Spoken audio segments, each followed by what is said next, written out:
The worst thing about being discarded was how quiet it was. No ceremony. No witnesses. Just a folded piece of parchment slipped beneath the door of the room she had shared with her mate for 2 years, and the sound of boots descending stairs that she would never hear climb back up again. Kate stood in the middle of that room for a long time after reading it, long enough for the single candle on the dresser to melt down to a flat disk of pale wax and die.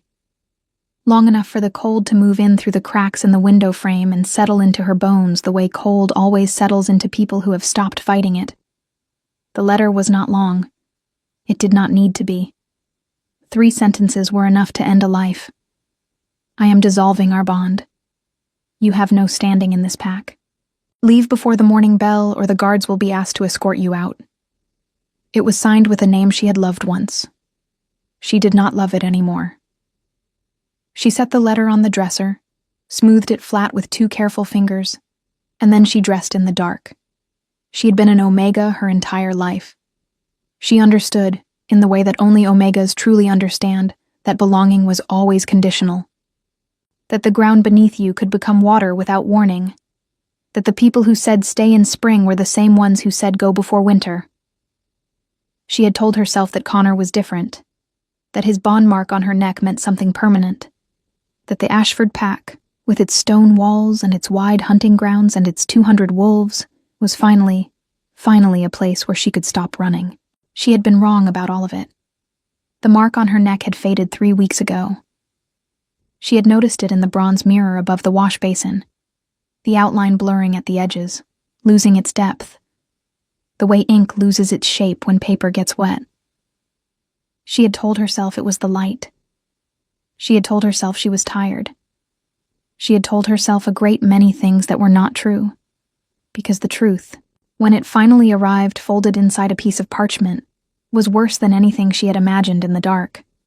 She took only what fit in a single traveling sack: a change of clothes, a small roll of bandaging linen, the coin purse, lighter than it should have been, because Connor had controlled the household accounts, and she had never thought to ask why.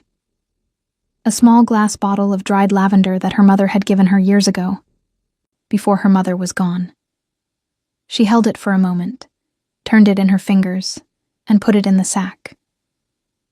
She did not look at the room when she left. The night outside the Ashford estate was deep and moonless, and smelled of rain that had already fallen, and rain that was still coming. Kate moved quickly through the back lanes of the pack grounds, keeping to the shadows behind the stables and the woodcutters' sheds, because she knew that Connor's version of leave before the morning bell could easily become I had her removed for causing a disturbance if anyone saw her walking out through the main gate with her face arranged the way her face was arranged right now. She was not crying. She had gone somewhere past crying, into a place that felt like a very large, very empty room with no doors in it. She had been walking for nearly an hour when the rain began in earnest. It came down in cold, determined sheets, the kind of rain that doesn't announce itself gradually, but simply arrives all at once, as though the sky had been holding it back and suddenly lost patience. Within minutes, her cloak was soaked through. Her boots, which had never been particularly good boots, began to let water in at the left heel. The dirt lane she was following turned soft beneath her feet, and twice she slipped, catching herself on the wooden rail of a fence she couldn't quite see in the dark. She stopped walking when she reached the edge of Ashford territory. She felt it before she saw any marker, the way Omega wolves always feel the edge of a pack's claim, a subtle shift in the air, like the world exhaling. Crossing that line meant she was packless, unclaimed. In the language of their world, that meant she was no one. She crossed it anyway. The road beyond the boundary was unfamiliar. She had not traveled much during her 2 years with Connor. He had preferred her close to home. She understood now what that preference had actually been. It was easier to control what you kept contained. She walked with her sack pressed against her chest and her head down against the rain, following the road because the road was the only thing she could still see, a pale stripe between the dark edges of trees. She did not know how long she walked. She knew her feet were hurting. She knew the cold had moved past her skin and into something deeper, the kind of cold that makes a person's thoughts slow and strange. She was beginning to think. in the vague way of someone very tired and very wet, that lying down in the grass beside the road might be acceptable when she saw the light. It was faint, a single orange point between the trees, the kind of light that comes from a lantern hung on a hook, rather than from a window. She stood still and looked at it for a long moment, because she had learned, in the last few years, that lights in the dark were not always safe things to walk toward. But she was cold, and the rain was not stopping, and her left boot was entirely full of water now. She walked toward the light. It was a barn, large, old, built from dark timber that had gone almost black with age and weather. The lantern hung above the wide double doors on an iron hook, swinging slightly in the wind, and the doors themselves were closed but not latched. One of them had swung inward a few inches, leaking warmth and the thick layered smell of hay and animals and dry wood. Kate stood before those doors and understood that she was about to ask something humiliating of whoever owned this place. She was also understood that she was out of alternatives. She pushed the door open enough to step inside. The barn was warm. Dramatically, almost shockingly warm, compared to what was outside. And for a moment she simply stood just inside the door and felt the warmth move against her face like something alive. There were horses in the stalls along the left wall, 4 of them, large and well kept, turning their heads to look at her with the calm, considered attention of animals who are not easily alarmed. Hay was stacked high on the right side, bales bound with rough twine, and somewhere near the back, a single oil lamp burned on a wooden post. A man was sitting on an overturned crate near that lamp. He was not what she expected. She had expected a farmhand, perhaps, or a stable boy half asleep. What she found instead was a man who looked as though he had chosen to sit in a barn, the way other men chose to sit in council chambers, completely still, completely present, taking up exactly the space he occupied and no more. He was large. Not in the exaggerated, performative way of pack enforcers who wanted you to notice their size. In the way of something built for function. Dark hair. A jaw that had not seen a razor in several days. Eyes that lifted from the book in his hands and found her immediately, without surprise, as though he had heard her coming from a long way off. She suspected he had. He looked at her, soaked through, shaking slightly, holding a traveling sack against her chest like a shield. And he did not reach for a weapon, did not stand in a way that blocked the door, did not ask her name or demand to know her pack affiliation. He simply looked at her the way you look at something that requires an honest assessment before any other response. "The rain's bad tonight," he said. His voice was low and even, the kind of voice that doesn't need volume to carry. "Yes," Kate said. Her own voice came out smaller than she intended. She straightened her spine. "I'm sorry to intrude. I saw the lantern." She paused. She had rehearsed this in her head while walking, and now the rehearsal felt foolish. "I'm only asking for one night. I can sleep in the hay. I won't disturb anything. I'll be gone before your household is awake." The man looked at her for a moment longer. Then he closed the book. "There's a blanket on the 3rd hook by the far stall," he said, "and a tin of water on the shelf above it. It's clean." That was all. He did not ask where she had come from. He did not ask who had let her get this cold, or why a woman was walking alone on a road in the middle of the night with a traveling sack and boots full of water. He simply told her where the blanket was and went back to his book. Kate found the blanket. She found the water. She climbed up into the hay and wrapped herself in the rough wool and lay listening to the rain on the barn roof and the quiet breathing of the horses below and the occasional soft turn of a page. She did not sleep for a long time, but for the first time in weeks, she felt something that was almost safe. She did not know yet who the man was. She did not know that the horses in the stalls below her were worth more than the entire Ashford estate.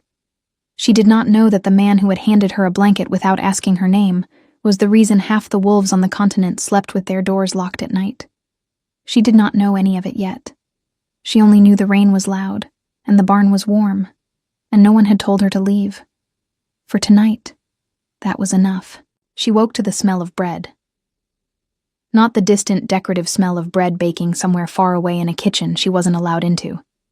The close, immediate smell of bread that was already warm and already near. Kate opened her eyes to hay and gray morning light filtering through the gaps in the barn's timber walls, and it took her 3 full seconds to remember where she was and why. Then she remembered, and the 3 seconds of peace dissolved. She sat up slowly. Her cloak had dried unevenly overnight, stiff at the edges and still slightly damp at the center. Her hair was a catastrophe. Her left boot, sitting beside her on the hay bale where she'd left it to dry, was still misshapen from the water. She looked down at herself and felt something between exhaustion and a grim, hollow amusement at the picture she made. An Omega who had been bond dissolved, soaked, and deposited into a stranger's barn like something the rain had carried in and forgotten. The man from the night before was gone. In his place, on the overturned crate near the lamppost, sat a cloth-wrapped bundle and a small clay mug. Kate climbed down from the hay carefully, her legs stiff, and approached the crate the way she approached most things now, with the particular caution of someone who had learned that gifts often came with expectations attached. She unwrapped the cloth. Inside was a heel of bread, still warm, and a wedge of hard cheese. The mug held something that smelled of herbs and hot water. Not tea, exactly. More like a medicinal steep, the kind with dried elderflower and something sharper beneath it that she couldn't immediately name. There was no note, no instruction, no condition. Kate sat on the crate and ate the bread and cheese and drank the herbal steep. And she did it slowly, with the deliberate attention of someone who understood that this might be the best meal she had for some time. Outside the barn, she could hear the sounds of a working morning, someone splitting wood at a regular, unhurried pace, the clank of a water bucket, the low exchange of voices too distant to make out words. The horses in their stalls had been fed already. She could see the fresh hay in the nearest rack, and the way they moved with the settled contentment of animals recently attended to. She should leave. She had said she would be gone before the household was awake, and she had already failed that promise. She rewrapped the cloth neatly, set the empty mug beside it, and stood up. She picked up her sack. She put on her boots. She walked to the barn door, pushed it open, and stepped out into a morning that was cold and pale and smelled of wet earth and pine smoke, and stopped. The barn sat at the edge of a property that was considerably larger than she had understood in the dark.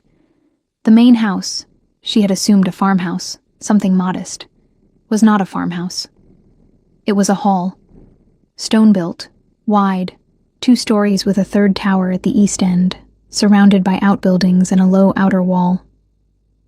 Guards stood at the gate, not the lazy, half-attentive guards of a minor pack elder, but alert men in dark wool and leather with the practiced stillness of people who knew exactly how to use the blades at their hips. The yard between the barn and the hall was busy with movement. Stable hands, kitchen workers carrying crates, 2 men consulting over a rolled document near the well. None of it looked like a farm. Kate stood in the barn doorway and recalculated everything. She was still standing there, recalculating, when the man from the night before came around the side of the barn with a bucket in one hand and a rope in the other, and stopped when he saw her. In daylight, he was even less what she had expected.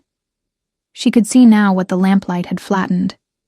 The quality of his clothing, plain but fine, the kind of plain that costs more than ornamentation. The way he moved, which was not the movement of a man who did chores because they were his chores, but of a man who did them because he had chosen to, which was a different thing entirely. He was perhaps 30, perhaps a few years more. The dark eyes that had assessed her in the barn last night assessed her again now, with the same unhurried patience. "You're still here," he said. Not an accusation, an observation. "I was leaving," Kate said. "I am leaving, She stopped. She was not sure what she had just been doing, staring at his haul and reconsidering every assumption she'd made, mostly. "Thank you for the bread. You needed it." He set the bucket down. "Where are you going?" The directness of the question caught her off guard. Most people, when they encountered a packless Omega alone on a road, either ignored her or asked where she'd come from, who she belonged to, which was the way their world phrased it, as though belonging were a permanent condition and not something that could be dissolved in 3 sentences on a piece of parchment. This man had asked where she was going. "I don't know yet," she said, because it was the truth and she was too tired to construct something better. He nodded, as though this were a reasonable answer. "Your hands are shaking." She looked down. They were. She curled them into fists at her sides. "I'm fine." You were walking in cold rain for hours last night. You slept in a barn." He paused. "You're not fine. You're functional, which is different." Kate looked at him. "Who are you?" It came out more directly than she'd intended. Not rude, but stripped of the usual social softening, the polite dance of working up to a question like that. He didn't seem offended.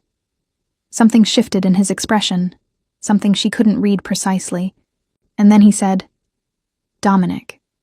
Just the name. No title. No pack affiliation. No designation. Nothing that should have meant anything to a recently packless Omega standing in a barn doorway with wet boots and shaking hands. But the name landed differently than names usually landed. She felt it the way you feel a change in air pressure. Not painfully, not dramatically, just a sudden awareness that the atmosphere had shifted. She filed it away and said, "Kate. Kate." He said it once, trying the weight of it. "Come inside. There's a proper meal in the hall." "I don't..." She started to refuse. Refusal was automatic now. A reflex she'd developed in the last 2 years of being in a place where accepting things always meant owing something. "I shouldn't impose further." "You're not imposing. I'm inviting." He picked the bucket back up. "There's a difference." She followed him inside. The hall was warm and smelled of wood smoke and something roasting, and it was organized in the way that large households are organized when someone capable runs them. Not perfectly tidy, but efficiently arranged. Each thing in a place that made sense.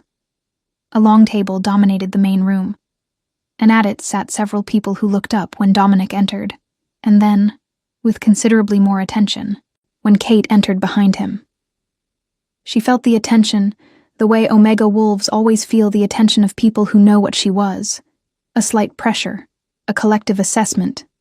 Not hostile, but not invisible either. A woman at the far end of the table, gray-haired, sharp-eyed, with the kind of face that has long since finished tolerating nonsense, looked at Kate for a moment and then looked at Dominic. "Found something in the barn," she said. It was not unkind. It was simply efficient. "Her name is Kate," Dominic said, and sat down at the head of the table with the ease of someone who always sat there. "She'll eat with us." The gray-haired woman's name was Helene, Kate would learn. She ran the household with the quiet authority of someone who had been doing it for decades and expected to continue doing it for several more. She set a plate in front of Kate without ceremony, thick porridge, a boiled egg, a strip of cured meat. And Kate ate it without ceremony either, because she was very hungry and the hall was warm, and sometimes basic physical need strips away the performance of dignity. Around the table were 6 others. 2 were clearly guards, eating quickly before returning to post.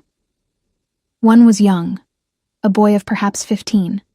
Connor's age wasn't something she dwelled on, who kept stealing glances at her with the open curiosity of someone who hadn't yet learned to hide it.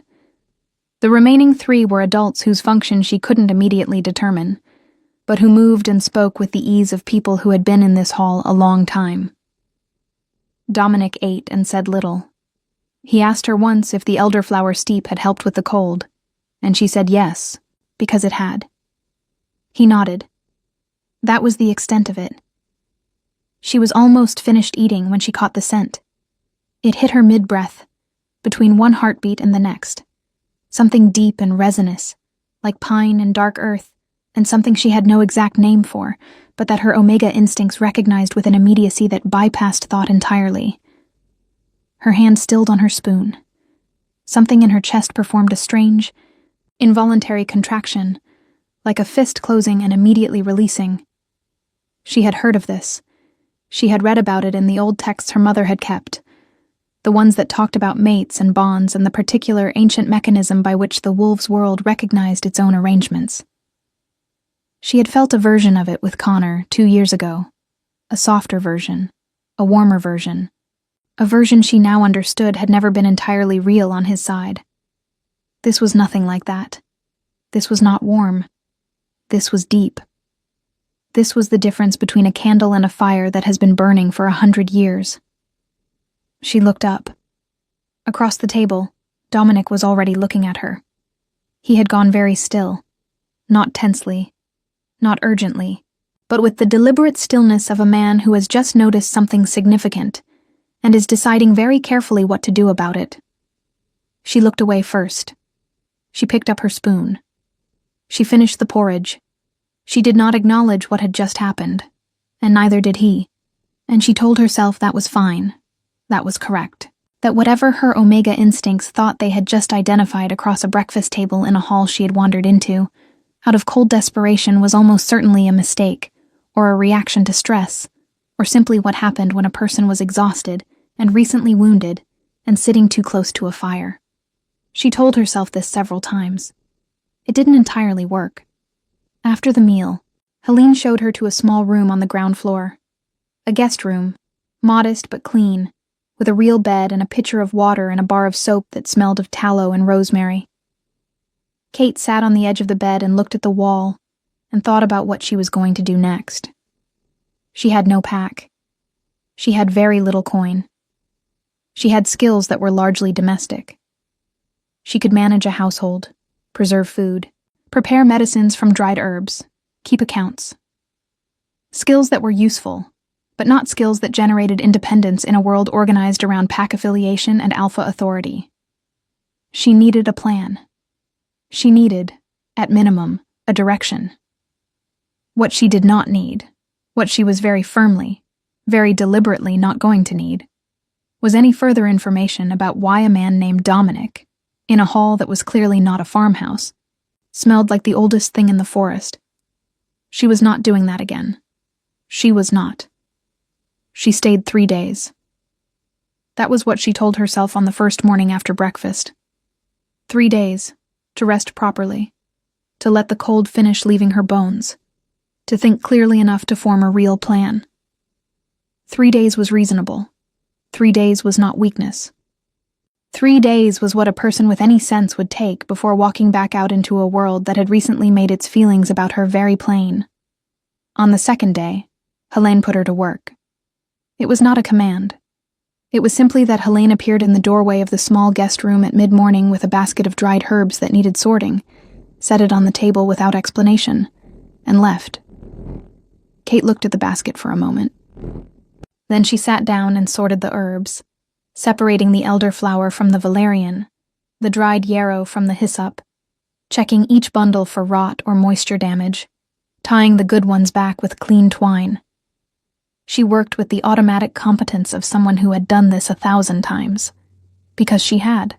When she brought the sorted basket back to the kitchen, Helene looked at her work without speaking for a long moment and then said, "You know your plants." "My mother was a healer," Kate said, "before she died." Helene accepted this information the way she seemed to accept most information, without surplus commentary, filing it away. "We've been without a proper healer for 8 months. The last one left when her family relocated north." Kate understood what was not being said. She also understood that she was not in a position to pretend she had other offers. "I'm not a trained healer. I know preparation and basic remedies. I couldn't manage a serious injury or a complicated birth without guidance. That's more than we have now."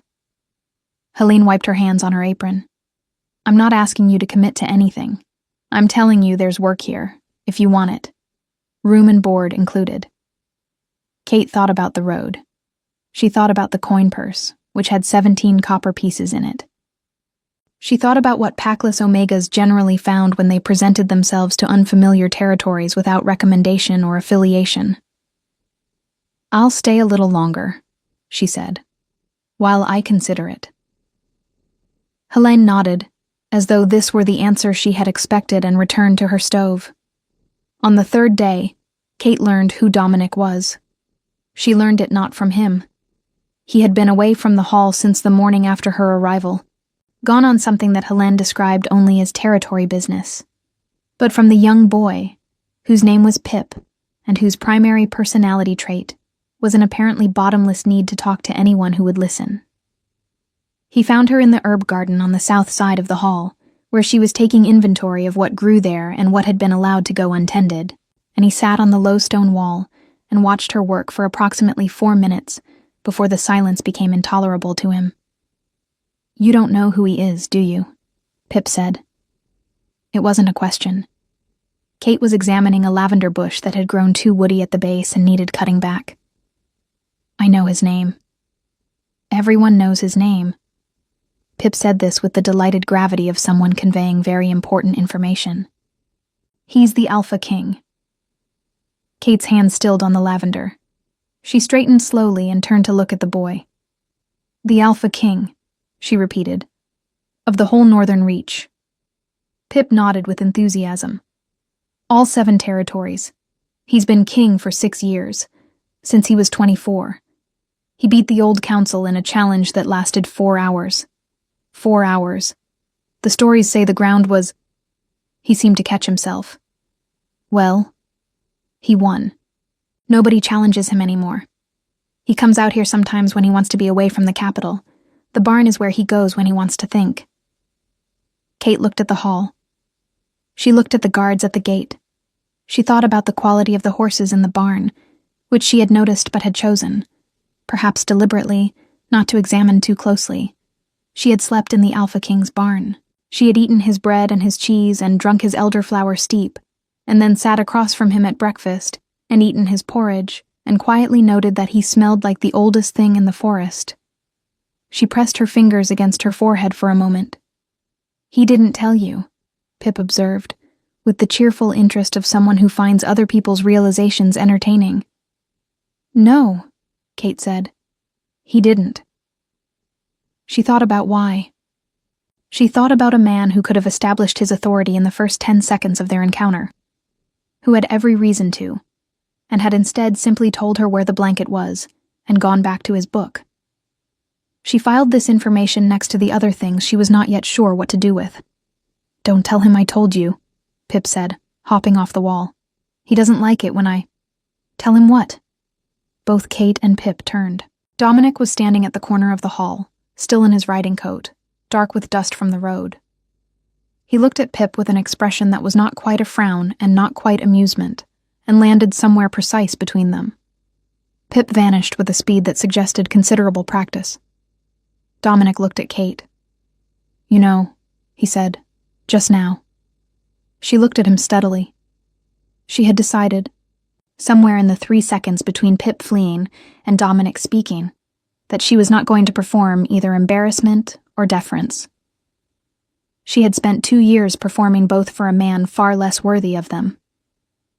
"You could have mentioned it." "I could have." He came closer, not quickly, stopping at a distance that was respectful and not crowding. "Most people change how they behave when they know. I wanted to see how you behaved when you didn't." "And?" "You sorted the herb basket," he said, "checked the garden, ate what was put in front of you without complaint, and asked Helene 3 questions about the household water supply because you noticed the cistern drainage was inefficient." A pause. "You also cried once, in the guest room, on the first night. Quietly. You thought no one could hear." The frankness of it hit her like cold water. She held his gaze with some effort. "That's a great deal of noticing." "It's my hall." He said it without apology. "And you were in pain. I notice when people in my hall are in pain." Kate was quiet for a moment. The herb garden smelled of lavender and bruised rosemary and the faint mineral edge of the stone wall, and somewhere past the outer gate a horse was being led across cobblestones, the rhythm of it steady and ordinary against the strange texture of this conversation. "I was bond dissolved," she said. She hadn't planned to say it. It came out with the flat economy of something that has already been grieved enough that the words no longer draw blood. 3 days ago, my former mate, sent a letter. I left the same night. Dominic said nothing immediately. He looked at her the way he seemed to look at everything, completely, without hurry. What was his name? Connor Ashford. She paused. Of the Ashford Pack, South Territory. Something changed in Dominic's face. Not dramatically. A very small tightening around the eyes. A shift in the set of his jaw. The kind of change that happens in a man who has just received information and is deciding, with great precision, what to do with it. You know him, Kate said. I know of the Ashford Pack. He said it carefully. There have been reports. Irregularities in their territory tithe. Complaints from 3 border Omegas in the last year. He looked at her. Dismissed complaints. The word dismissed landed in her stomach like a stone in water, ripples spreading. Dismissed by whom? The Regional Council, which Connor Ashford's uncle chairs. Another pause. His family has significant influence over the Southern Council structure. It makes certain things easier to arrange. Kate was very still. She was thinking about the 3 weeks before the letter. The bond mark fading, which she had told herself was stress or imagination. She was thinking about a conversation she had overheard 6 months ago, late at night, through a door she was not supposed to be near, Connor's voice, and another voice she hadn't recognized, discussing something about consolidating the Omega registries and the inheritance clause in a way she hadn't understood at the time and had filed away as pack politics that didn't concern her. She was beginning to think it had concerned her very specifically. My mother left me a property, she said slowly. When she died, a small holding near the Fenwick border. I signed management of it over to Connor when we bonded. Standard practice, he said. He had documents prepared. She heard her own voice from a distance, assembling pieces she had kept deliberately separate for 2 years, because looking at them together had felt too frightening. The holding reverts to him if I'm no longer a bonded member of the pack. Dominic looked at her for a long moment. Yes, he said quietly. It would. The garden was very quiet.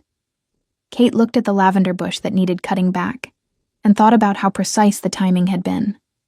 The fading bond mark 3 weeks before the letter, which would have been right around the quarter-day property assessment when holdings were registered and claims were formalized. She thought about dismissed complaints and Southern Council structures, and a man who had spent 2 years keeping her close to home. She thought about how thoroughly she had been managed. He was never going to keep me, she said. Not a question. Not quite a statement. Something between the two. Something that needed to be said aloud in order to become fully real. It appears not, Dominic said. The anger came quietly at first. The way deep anger always comes. Not loud, not immediate, but rising from somewhere low and certain, filling in the spaces that grief had hollowed out. Kate had thought, on the road in the rain, that the worst thing was being discarded. She understood now that the worst thing was something else entirely. The worst thing was that it had been deliberate, that she had been useful and used, and then disposed of, at precisely the moment when keeping her would have cost him something. She had not been loved badly. She had not been loved at all. She had been managed. She lifted her chin. She looked at the Alpha King, standing in her borrowed herb garden, and said, with a steadiness that surprised even herself, I want to get it back. Dominic held her gaze. The property. The property. The proof. Whatever documentation he used to arrange this. She paused. I want it on record what he did. Not just to me. To the others. The 3 complaints you mentioned. I want it not dismissed. A silence. Then Dominic said, that would require bringing a formal challenge to the Southern Council, which his uncle chairs. I know. His uncle would need to be removed from the chair first. That requires evidence of corruption brought before the full Continental Assembly. He looked at her with the expression of a man describing a climb without telling her it was impossible. It's not a short process. I'm not in a hurry, Kate said, which was not entirely true. She was burning with something that felt very much like hurry. But she had learned, in 2 years of being managed, that the most dangerous thing you could do was move before you were ready. Dominic looked at her for a long moment. Then he did something she didn't expect. He nodded, a single, deliberate nod, the kind that meant, not I agree, but I see you clearly, and what I see is serious. Stay, he said. Work with Helene. Learn the hall. Let me look into the Ashford records. A pause. You'll need more than anger to do what you're describing. You'll need evidence, witnesses, and someone with standing to present the case. And you? She asked. Why would the Alpha King involve himself in a Southern Council dispute over an Omega's property claim? He looked at her steadily. Because 3 dismissed complaints and a dissolved bond timed to a property transfer isn't a domestic matter. It's a pattern. He paused. And because you slept in my barn and ate my bread, and I find I'm not inclined to pretend I don't know what's being done to you. Kate looked at him. She thought about the scent in the breakfast hall, pine and deep earth and something ancient, and she thought about how carefully she was not thinking about it. I'm not going to be managed again, she said, by anyone. No, Dominic agreed. You're not. He said it the way people say things that are simply true, not a promise. Not a reassurance. A fact stated plainly, by someone who intended to make it one. Kate looked back at the lavender bush. This needs cutting back, she said. I'll need proper shears. Helene has them, he said, and walked back toward the hall. The evidence came in pieces, the way truth usually does. Not all at once, not cleanly, but in fragments that had to be held up to the light and turned slowly before their shape became clear. Dominic had people. Kate understood this gradually, over the weeks that followed, in the way you understand the full size of something by walking around its edges rather than looking at it directly. He had people in the Southern Territories who sent letters written in careful, neutral language that nonetheless conveyed very specific things. He had people who knew which council clerks kept duplicate records and which ones didn't. He had a man named Edric, quiet, slight, with the unremarkable face of someone professionally forgettable, who traveled between territories gathering information the way other men gathered firewood. Steadily, without drama, because winter was always coming and you needed to be prepared. Edric returned to the hall 6 weeks after Kate's arrival with a leather satchel that he set on the table in Dominic's study and opened without preamble. Kate was in the room. Dominic had asked her to be there, which she had understood as a deliberate act. Not a courtesy, but a statement of her standing in the matter of her own case. She stood beside the window, with her hands folded, and her face arranged into the expression she had developed over the past weeks, the one that projected steadiness, even when what she was actually feeling was considerably less steady. Edric laid out the documents one by one. The first was a property transfer record, her mother's holding near the Fenwick border, registered in Connor Ashford's name 11 days after their bonding ceremony. Standard enough on its surface, except for the date on the secondary document beneath it, which showed that the transfer paperwork had been prepared 4 months before the bonding ceremony. 4 months before Kate had signed anything, before she had even agreed to the match. She looked at the date for a long time without speaking. He planned it before, she said finally. Not a question. The Ashford family identified the Fenwick property when your mother's estate was filed, Edric said, in the careful factual tone of a man who deals in facts and leaves the emotional weight to others. It sits on the only viable crossing point between the South Territory and the Fenwick grain routes.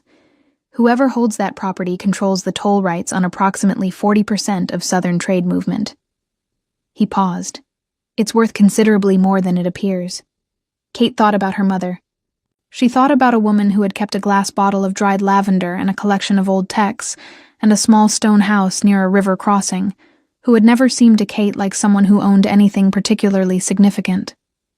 She thought about how her mother had died, quietly, of a fever, in the 3rd year after Kate's father was gone. And she thought about how quickly the estate had been assessed and filed, and by whom. Was my mother's death? She stopped. She started again. Was there any irregularity in the estate assessment? Edric glanced at Dominic. Dominic looked at Kate with the steady, honest attention she had come to expect from him, and she understood from the quality of that look that this was going to be worse than she had prepared for. The fever was real, Edric said carefully. But the estate assessment was conducted by a clerk employed by the Ashford family's regional office. The property valuation was recorded at less than 1/5 of its actual worth, which allowed it to be classified as a minor holding, below the threshold that would have required a formal guardian to be appointed for you. Kate was very still. Without a guardian, she said slowly, I could be bonded without council oversight. At 19, Edric confirmed, which you were. She had been 23 when she bonded with Connor. She had believed she was choosing. She had believed the match had come through a mutual introduction, a customary process, a courtship of 4 months that had felt at the time like the first real thing that had ever chosen her back. She had been steered. From the moment her mother's estate was filed, she had been steered toward Connor, toward the bond, toward the signature on the transfer document, like water directed through a channel that had been dug before she even knew it existed. The anger that had been building for 6 weeks went very quiet inside her. That was how she knew it had moved into something more serious. It stopped being hot and became cold and exact. The 3 dismissed complaints, she said, the other Omegas. Edric produced 3 more documents. Kate read them standing up, because sitting down felt wrong for this. Like performing grief, when what she was actually performing was inventory. 2 of the women had been bond dissolved under circumstances similar to hers. Their property interests absorbed into Ashford Holdings through variation of the same mechanism. The 3rd had not been dissolved. The 3rd had disappeared from the Southern Registry entirely, her record marked with a notation that meant relocated, no forwarding affiliation. Where is she? Kate asked. A pause. We don't know yet. She set the documents down on the table with precise care. Find her. Edric looked at Dominic again. Dominic said, Keep looking. Edric nodded and began gathering his materials, and Kate turned to the window and looked out at the herb garden, which she had spent the past 6 weeks putting back into order, cutting back the woody lavender, dividing the overcrowded yarrow, training the sprawling rosemary back against the wall. She had made it tidy. She had made it functional. She had learned, in this hall, that she was very good at looking at something neglected and understanding what it needed to become what it was supposed to be. She intended to do the same thing to the Ashford family's arrangements. The night the plan became real was also the night everything nearly fell apart. It was deep winter by then. 4 months after her arrival, the ground outside frozen hard, and the windows of the hall etched with frost patterns that the morning light turned briefly beautiful before the day warmed enough to dissolve them. Kate had settled into a rhythm that she recognized, distantly, as the closest thing to peace she had felt in years. She worked with Helene. She maintained the herb stores. She had begun quietly to serve in the informal capacity of household healer. Nothing complex, nothing beyond her training, but a steady stream of minor injuries and winter ailments, and the occasional more serious matter that she managed carefully and referred to Dominic's council physician when she should. She was sleeping better. She was eating properly. She was not crying in the guest room anymore, partly because she had run out of that particular reservoir of grief, and partly because the guest room had quietly become her room, in the way that spaces become yours when you've reorganized their contents and learned which floorboard creaks and begun instinctively avoiding it. She was not thinking about the scent in the breakfast hall. She was not thinking about the way Dominic's voice changed register, very slightly, barely perceptibly, when he was speaking to her as opposed to everyone else. She was not thinking about the evening 3 weeks ago, when she had stayed late in the study going over the Ashford documents, and he had set a cup of the elderflower steep on the table beside her, without being asked. And she had looked up and found him watching her with an expression she did not feel equipped to examine. She was firmly, deliberately not thinking about any of it. Which was why it was particularly inconvenient that, on the night the plan became real, she walked into the study to retrieve a document she'd left behind, and found Dominic sitting in the chair by the fire, with his head in his hands, and a letter open on the table beside him. And every carefully maintained distance she had constructed over 4 months became suddenly and completely irrelevant. She stopped in the doorway. What happened? He looked up. He looked for the first time since she had known him, like a man who was tired in a way that sleep didn't fix. "Come in," he said. "Close the door." She came in. She closed the door. She sat in the chair across from him because standing felt wrong, and she looked at the letter on the table, and then at him, waiting. "Edric found the third woman," he said, "the one whose record was marked relocated." "Where is she?" "She's dead." He said it plainly, because plainness was a kindness in this situation, and he understood that. "She died 8 months ago. The official record says fever. Edric found a midwife in the South Quarter who says differently." He paused. She had tried to file a complaint, not through the regional council, directly to the Continental Assembly, bypassing the Southern structure entirely. She was found dead within 2 weeks of submitting the filing. The fire crackled in the grate. Outside somewhere, wind moved against the stone walls of the hall with a low, continuous sound. "They killed her," Kate said. "It appears so." She sat with this. She had known, in the abstract way that you know a thing is serious, that what she was pursuing was dangerous. She had understood that the Ashford family had influence and resources, and the kind of institutional protection that made men feel untouchable. She had not, until this moment, fully understood that untouchable men sometimes enforced their untouchability in very permanent ways. "That changes the nature of what we're building," Dominic said. "This is no longer a property dispute. This is evidence of a pattern of corruption that includes what is likely deliberate harm to a complainant."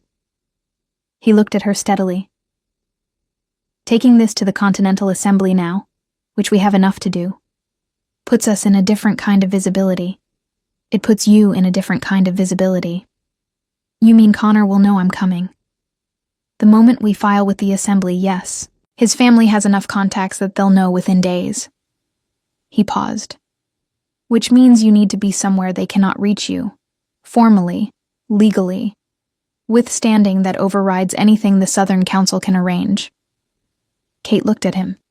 She understood what he was not quite saying, and she understood why he was not quite saying it, because he was being careful with her. The way he had been careful with her since the first morning in the barn, precise and deliberate, and never pushing into the space she hadn't cleared for him. "You mean standing as someone affiliated with your seat," she said. "Yes." "As what, exactly?" The fire popped. He looked at her with the dark, patient eyes that she had spent 4 months not looking at directly for too long, because looking at them directly for too long had a particular effect on her that she had been managing with considerable effort.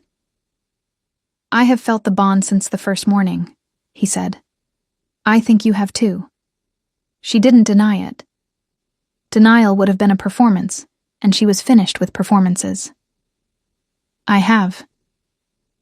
I haven't said anything because you needed time. Because the last bond you were in was used against you, and I wasn't going to let you feel that the only path through this required accepting another one." He held her gaze.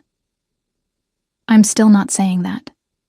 I'm telling you what I feel, and I'm telling you that there is a legal mechanism that would give you protection that cannot be challenged by the Southern Council or Connor Ashford or his uncle.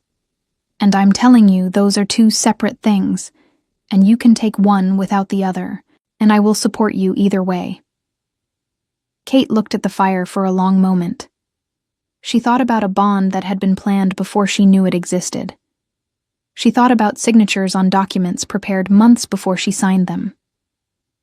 She thought about a woman who had tried to file a complaint and had been dead within 2 weeks. She thought about a man who had pointed to a blanket in the dark and gone back to his book. She thought about 4 months of elderflower steep left without comment beside documents she was studying. 4 months of a voice that changed register almost imperceptibly when it was speaking to her.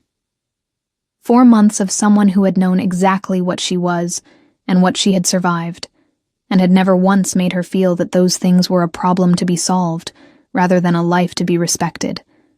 She was not ready. She understood that she was not ready. That there were still places inside her that were defended and defended for good reason. And that ready was not a destination you arrived at cleanly, but a direction you moved in. But she was moving. "I'm not accepting a bond because it's useful," she said. "I know," he said. "And I'm not accepting one because I'm afraid." "I know that too." She looked at him. "I'm saying I feel it. I'm saying it's real. I'm saying—" She stopped. She found the words that were actually true, underneath the careful ones. "I'm saying that I don't know how to do this without being afraid that it will turn into the last time. And I need you to understand that the fear isn't about you. It's about what I learned to expect." Dominic was quiet for a moment. Then he said, with the same simplicity he applied to everything that mattered, "I know. And I'm not asking you to stop being afraid. I'm asking you to let me stay close enough that you can see, over time, that the fear is wrong about me." Kate held that. She held it the way you hold something fragile, carefully, with both hands, not gripping. "All right," she said quietly. "Stay close." Outside, the wind moved against the stone. The fire burned steadily in the grate. And in the study of a hall she had walked into out of cold desperation 4 months ago, something that had been held carefully at a distance finally, quietly, began to move toward what it had always been. The Continental Assembly convened on the first morning of early spring, when the frost was still on the ground, but the light had changed. That particular shift in winter light that happens before the warmth arrives, where everything looks sharper and slightly more serious than it did before. Kate had never been inside the assembly hall. She had never expected to be. It was a vast, cold room in the Capitol, with stone arches so high that sound behaved strangely within them, voices arriving at your ears a half-second after they left the speaker's mouth, as though the room itself was thinking about what had been said before allowing it to continue. The floor was dark slate. The gallery seats rose in tiers on 3 sides. At the front, a long curved table held the seats of the 7 territorial representatives, 6 of them occupied by men who ranged from neutral to openly hostile in their expression, when Dominic entered with Kate at his side. The 7th seat was empty. It had belonged to the Southern Council chair, Connor's uncle, a man named Aldrich Vane, until 3 weeks ago, when Edric's materials had been presented to the full assembly in a preliminary session that Kate had not attended. She had been in the hall, going over her testimony, listening through 2 floors of stone to the sounds of a building rearranging itself around a new truth. Aldrich Vane had resigned before the formal proceedings began. He had done it quietly, through a written statement, and he had not appeared publicly since. The southern seat was being held in temporary stewardship while the appointment process was reviewed. This was the first of the things that had already changed before Kate walked into that room. The second was Connor. He was seated in the respondents' area, a section of floor to the left of the assembly table, enclosed by a low wooden railing that was purely symbolic, but somehow still managed to convey exactly what it meant. He looked smaller than she remembered. Not physically. He was still the same man, still the broad shoulders and the fair hair and the particular quality of handsomeness that had once seemed significant to her. But something in his bearing had contracted. He sat with the posture of a man who had believed, until very recently, that he was untouchable, and was only now beginning to understand that untouchable had always been a story he'd been telling himself. He looked at her when she entered. She looked back. She held his gaze for exactly as long as it took her to confirm that there was nothing left there that could hurt her. No residue of love, no complicated grief, nothing that would slow her down. Then she looked away, because he was no longer the most important person in the room. She took her seat beside Dominic at the presentation table and folded her hands and waited for the assembly to begin. It took 4 hours. The evidence was presented by Edric and by Dominic's counsel advocate, a composed woman named Sarah, who spoke with the measured precision of someone who had prepared this case the way a craftsperson prepares a piece of work meant to last, attending to every joint and seam. The documents came out one by one. The property transfer prepared 4 months before Kate's bonding, the undervalued estate assessment, the dissolved bonds and absorbed holdings, the pattern of dismissed complaints, and finally, the evidence around the third woman, the midwife's testimony, the timeline of the filing and the death, the chain of communication that connected the regional council office to the decision that had silenced her. The room was very quiet during that last part. Kate had read all of it multiple times. She had thought she was prepared for hearing it stated aloud in a formal setting, in front of 7 territorial representatives and a gallery full of observers. She had been wrong about that. In the specific way that you can know a thing intellectually and still find that hearing it spoken in a cold stone room with perfect acoustics does something to your body that reading it on paper does not. She kept her hands folded. She kept her face still. Under the table, Dominic's hand moved to rest beside hers, not touching, not claiming, simply present a few inches away, in the manner of someone who is saying, "I am here," without requiring you to need him. She moved her hand until it was against his. That was all. Neither of them looked at the other. When it was Connor's turn to respond, his advocate, a man who had clearly understood for some time that this was a very difficult case, offered a series of technical arguments about property law and bonding customs and regional council jurisdiction that the assembly heard in the particular silence of people who are waiting for something to finish. Connor himself said almost nothing. He looked once at Kate, with an expression she couldn't quite read. Not remorse exactly. Not defiance exactly. Something that might have been the beginning of understanding what he had actually done, arriving too late to be useful. She didn't look away from him this time. She let him look, and she let him see what was looking back. Not the woman who had sorted his household and preserved his food stores and signed documents she hadn't understood, and told herself that the bond mark fading was just the light. Someone else was looking back at him now. Someone who had walked through cold rain with wet boots and 17 copper pieces and had decided, in a stranger's barn, that she was not finished. He looked away first. The assembly's findings were read at the end of the 4th hour. The Ashford family's property holdings connected to the fraudulent transfers were to be dissolved and the assets returned. To Kate, to the estate of the second woman, to the family of the third. The Regional Council's complaint review process was to be restructured under direct continental oversight, eliminating the conflict of interest that had allowed complaints to be routed through offices controlled by the people they were filed against. Connor Ashford was formally censured, stripped of his pack elder status, and placed under a supervised administration that gave him no authority over property transfers or bonding records for a period of not less than 5 years. His family's hold on the Southern Council structure was, effectively, finished.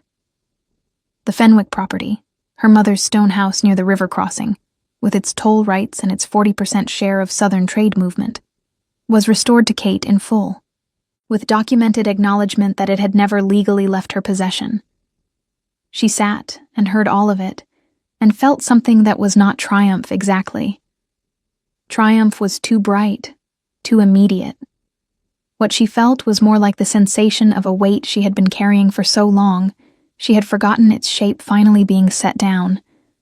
Not joyful, not dramatic, just the strange, sudden lightness of hands that have been gripping something too tightly for too long and are finally allowed to open. She thought about the third woman, whose name had been Mara, and who would not hear any of this. She let herself think about it fully, without looking away. Then she folded it carefully and put it where it belonged. Not forgotten, not set aside, but held in the place where serious things are kept so that they continue to matter.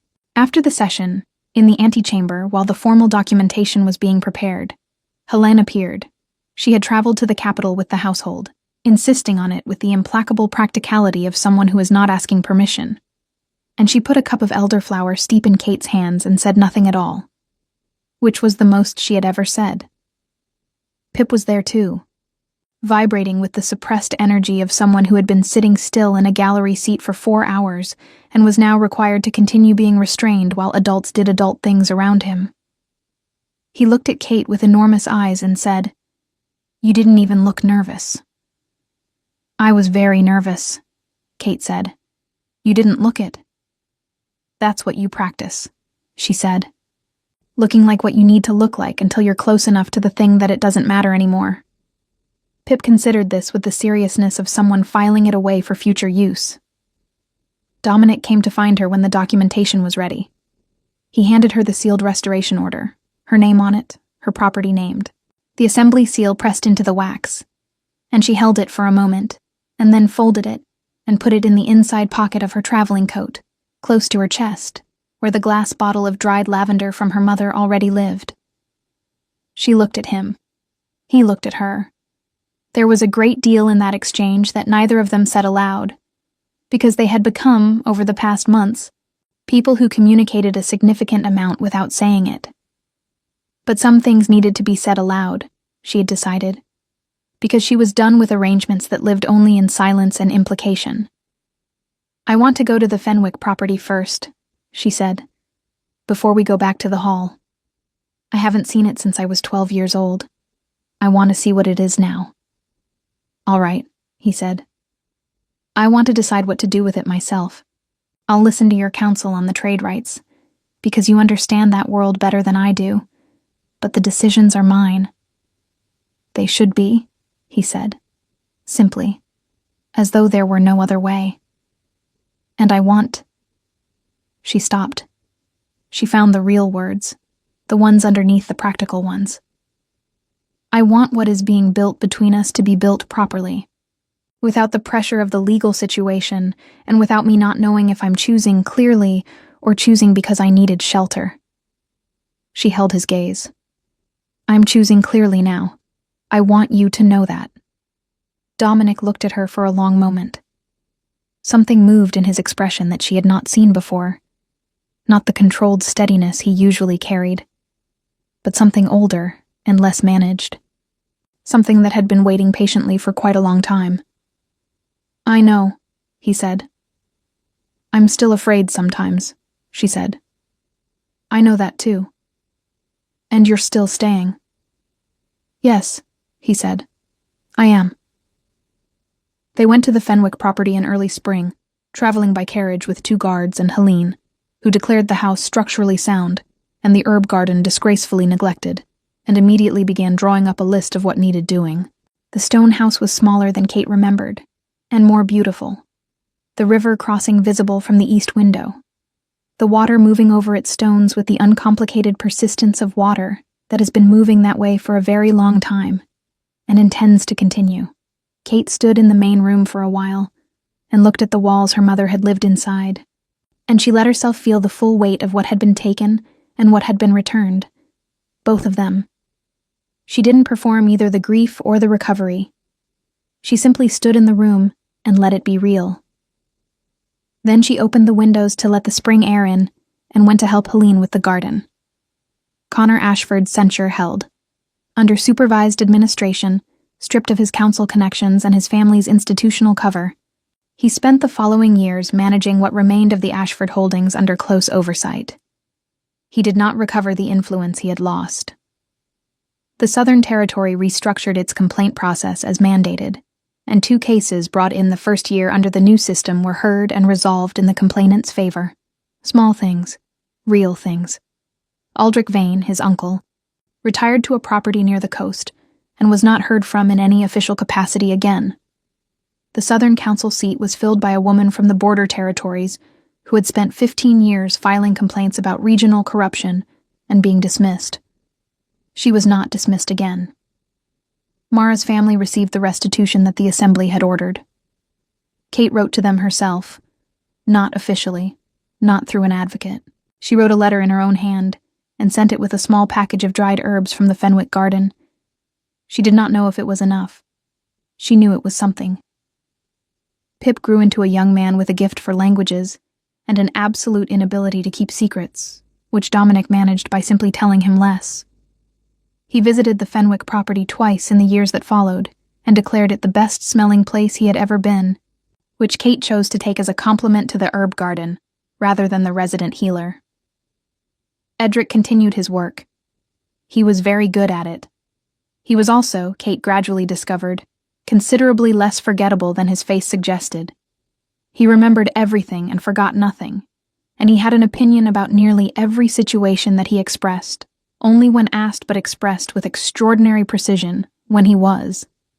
He became, over time, someone she trusted, which was a category she was building slowly and carefully, and with great attention to who belonged in it.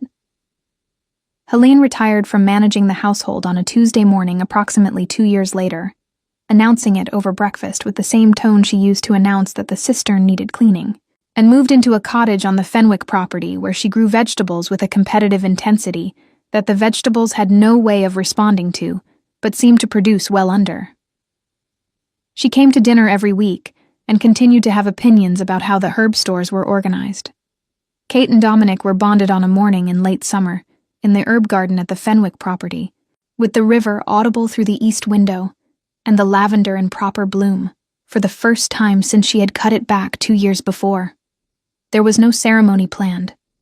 It happened the way real things happen, quietly, between two people who had been moving toward each other for long enough that the arrival felt less like an event and more like a recognition. She was 26. She was standing in her mother's garden with her hand still carrying the smell of rosemary from the morning's work, and she was not afraid. She had been afraid for a long time. Fear had been the most honest thing she owned for several years. The cold, exact fear of someone who has been managed and discarded, and who understands, with the particular clarity of experience, exactly how much damage a person can sustain when they trust the wrong thing. She had honored that fear. She had listened to it carefully. She had let it teach her what it knew. And then, when the time came, she had set it down. Not because the world had become safe. The world was not safe. It was the same world it had always been, with its councils and its claims and its arrangements that benefited some people at the cost of others. And she intended to spend a considerable amount of energy on that problem for the rest of her life. Not because she had stopped expecting to be hurt. She had simply learned to distinguish between the fear that protected her and the fear that was keeping her from what was true. What was true was the man beside her, who had pointed to a blanket in the dark and gone back to his book, who had set cups of elderflower steep next to documents without comment, who had said "I know" when she told him she was afraid, and had stayed anyway, and had never once made the staying feel like a debt. What was true was the garden around her, restored and tended, growing the way things grow when they are given what they need. What was true was her name on a sealed document, in the inside pocket of her coat, her property and her standing restored, her mother's house full of morning light. What was true was herself, not the self that had been managed or the self that had survived, or even the self that had fought for this. All of them. The woman who had walked through cold rain with wet boots and not stopped. The woman who had sat across a breakfast table and noted, carefully and without drama, that something very old had just recognized something else. The woman who had learned that the most dangerous thing you could do was move before you were ready, and then had decided when she was ready, and moved. The lavender smelled exactly the way it should. The river kept moving. The morning light came through the east window and fell across everything she had made, and everything she had returned to, and everything she had chosen. And it was warm, and it was real, and it was hers. This is where her story ends. Not because her life was finished, but because she was no longer the woman who needed to be found. She had found herself. And that, in the end, was the only story that had ever mattered.